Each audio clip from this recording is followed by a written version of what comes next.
بسم اللہ الرحمن الرحیم۔ السلام علیکم۔ ہماری اسٹڈی کو شروع ہوئے تیسرا ہفتہ ہونے والا ہے، تو میں اپنے ترتیب کے مطابق انشاءاللہ ابھی تھوڑی دیر میں تیسرا لیکچر اپلوڈ کرتا ہوں۔ ہمارے بہت ہی محترم دوست ڈاکٹر محبوب الہی صاحب نے ابھی تک جو ہم نے اسٹڈی کی ہے اس کا خلاصہ پوسٹ کیا ہے۔ مجھے بہت خوشی ہوئی ہے کہ انہوں نے بہت ٹو دی پوائنٹ خلاصہ وہ پیش کیا ہے، جس کا مطلب یہ ہے کہ ہمارے دوست، ہمارے گروپ کے شرکاء، ہمارے ساتھی بہت کینلی، بڑی توجہ کے ساتھ یہ اسٹڈی کر رہے ہیں، اور مجھے امید ہے کہ باقی ساتھی بھی اسی طرح توجہ کے ساتھ یہ لیکچر سن رہے ہوں گے اور ان کو سمجھنے کی کوشش کر رہے ہوں گے۔ ڈاکٹر صاحب نے خلاصے کے ساتھ ساتھ ایک سوال کیا ہے کہ سٹریس لیول کا کیا مطلب ہے، تو میں اس کی تھوڑی سی وضاحت کرنا چاہوں گا۔ اس سے پہلے میں ایک اور بات کرنا چاہوں گا کہ میں نے تمام دوستوں کے ساتھ انفرادی رابطہ شروع کیا ہے، کچھ لوگوں کے ساتھ میں کر چکا ہوں، تاکہ میں آپ کے جو اسٹڈی کے مسائل ہیں وہ ان کو سمجھ سکوں اور ہم باقی کی اسٹڈی اس طریقے سے، اس حساب سے آگے بڑھا سکیں۔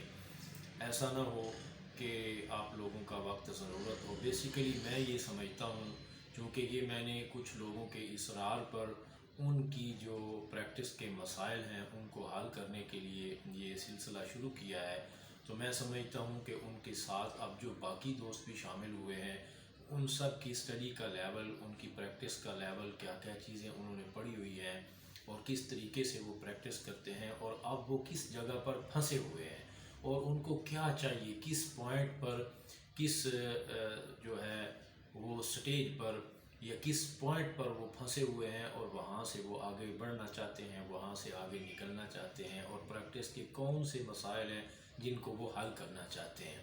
وہ میں انڈیویجولی انشاءاللہ باقی لوگوں کے ساتھ بھی فون پر بات کر کے سب سے وہ چیزیں سمجھ کے اس کے مطابق ہم اپنی اسٹڈی کو آگے چلائیں گے، تاکہ سب لوگوں کو اس سے میکسیمم فائدہ ہو اور آپ کی پریکٹس جو ہے وہ حقیقی معنوں میں امپروو ہو سکے، آپ آگے بڑھ سکیں، اور جہاں آپ پھنسے ہوئے ہیں، جس طرح کے کیس آپ کے سالو نہیں ہوتے ہیں، ان کیسز کو آپ سالو کر سکیں۔ یہ ہمارا بنیادی مقصد ہے، اور اس میں ہم انشاءاللہ تعالی پوری کوشش کریں گے۔ دعا کیجئے گا کہ اللہ تعالی ہمیں اس کی توفیق دے کہ ہم اپنے ان مقاصد میں کامیاب ہو سکیں اور زیادہ سے زیادہ انسانیت کی بہتر طریقے سے خدمت کر سکیں۔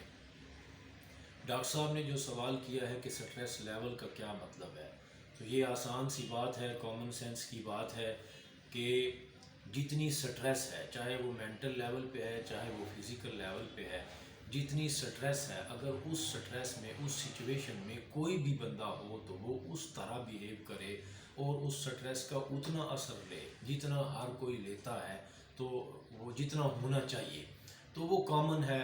وہ مثال کے طور پر اگر کوئی ایسا پیشنٹ ہے جس کو روزانہ ایکچولی مارا پیٹا جاتا ہے، جس کو زد و کوب کیا جاتا ہے، یعنی کسی سخت استاد کے پاس وہ پڑھتا ہے، یا کوئی باپ سخت گیر ہے، وہ بچے کو روزانہ مارتا پیٹتا ہے، گالیاں دیتا ہے، یا بعض اوقات جو ہیں وہ کوئی نشئی قسم کے مرد ہوتے ہیں، وہ روزانہ بیوی کو مارتے پیٹتے ہیں، گھر میں دنگا فساد ہوتا ہے، تو اس طرح کے سٹیج پر، اس لیول پر جو بھی انسان ہوگا وہ اس سے متاثر ہوگا۔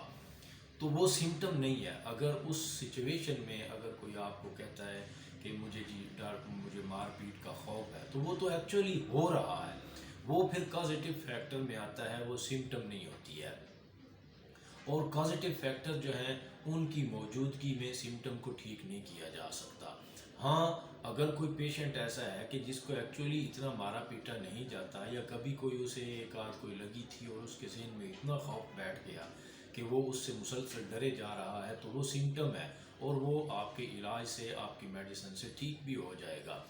تو یعنی میری ایک خاتون پیشنٹ تھی، اس نے کہا کہ مجھے چوٹ سے بڑا ڈر لگتا ہے، اور مطلب ہے کوئی کسی کو مار رہا ہو تو میں اس سے خوف زدہ ہو جاتی ہوں، حتیٰ کہ رستے میں جاتے ہوئے کوئی گدھے کو ڈنڈا مارے تو وہ مجھے ایسے لگتا ہے جیسے یہ چوٹ مجھے لگی ہے۔ تو یہ ان کامن ہے، یہ یوں سمجھیں کہ یہ ضرورت سے بڑھ کر ہے، یہ حقیقت سے زیادہ ہے۔ تو جو ان پروپورشنیٹ ٹو دا سچویشن ہے، کہ سچویشن سے بہت زیادہ بڑھ کر ہے، اتنا نہیں ہے جتنا ایکچولی اتنا ہو نہیں رہا جتنا فیل ہو رہا ہے. تو یہ سمٹم ہے جو علاج سے میڈیسن سے ٹھیک ہوتی ہے. ہمارے مٹیریا میڈیکا میں بے شمار ایسی ادویات موجود ہیں. وہ ہر قسم کی کنڈیشن ہو سکتی ہے. اس کو آپ گریف پہ بھی اپلائی کر سکتے ہیں، ڈس اپوائنٹڈ لو پہ بھی اپلائی کر سکتے ہیں، کسی بھی آپ سچویشن پہ جو انسلٹ ہے اس پہ آپ اپلائی کر سکتے ہیں. ہر قسم کی کنڈیشن میں یہ اپلائی ہوتی ہے. اور میں سمجھتا ہوں کہ یہ فزیکل لیول پہ بھی اپلائی ہوتی ہے کہ ایک آدمی ہے اس نے بہت زیادہ کھٹا کھاتا رہا ہے یا بہت زیادہ میٹھا کھاتا رہا ہے، تو وہ بہت زیادہ میٹھا کھانے سے یا بہت زیادہ کھٹا کھا لینے سے اس میں کوئی سمٹم پیدا ہو گئی ہیں. تو جب تک ان چیزوں کو ہم روک کر پھر ان سمٹم کا علاج نہیں کرتے تب تک ہم علاج میں کامیابی حاصل نہیں کر سکتے. تو سمٹم اور کازیشن میں کازیٹیو فیکٹر میں فرق ہے. سمٹم وہ ہے کہ کازیٹیو فیکٹر اتنا سٹریسفل یا اتنا ایکسٹریم لیول کا موجود نہیں ہے جتنی وہ سمٹم ظاہر ہو رہی ہے. تو اسی لیے ہومیوپیتھی کو سائنس کے ساتھ ساتھ آرٹ بھی کہتے ہیں کہ اس کو کامن سینس کے ذریعے ہم نے ان چیزوں کو ایویلیویٹ بھی کرنا ہے، ان کو ہم نے انڈرسٹینڈ بھی کرنا ہے. امید ہے میں نے سوال کی وضاحت کر دی ہے. اگر مزید آپ کو ضرورت ہو اس بارے میں کچھ سمجھنے کی تو آپ سوال کر سکتے ہیں. تو ابھی انشاءاللہ تھوڑی دیر میں تیسرا لیکچر اپلوڈ کرتا ہوں. تب تک کے لیے اجازت دیجیے. اللہ حافظ.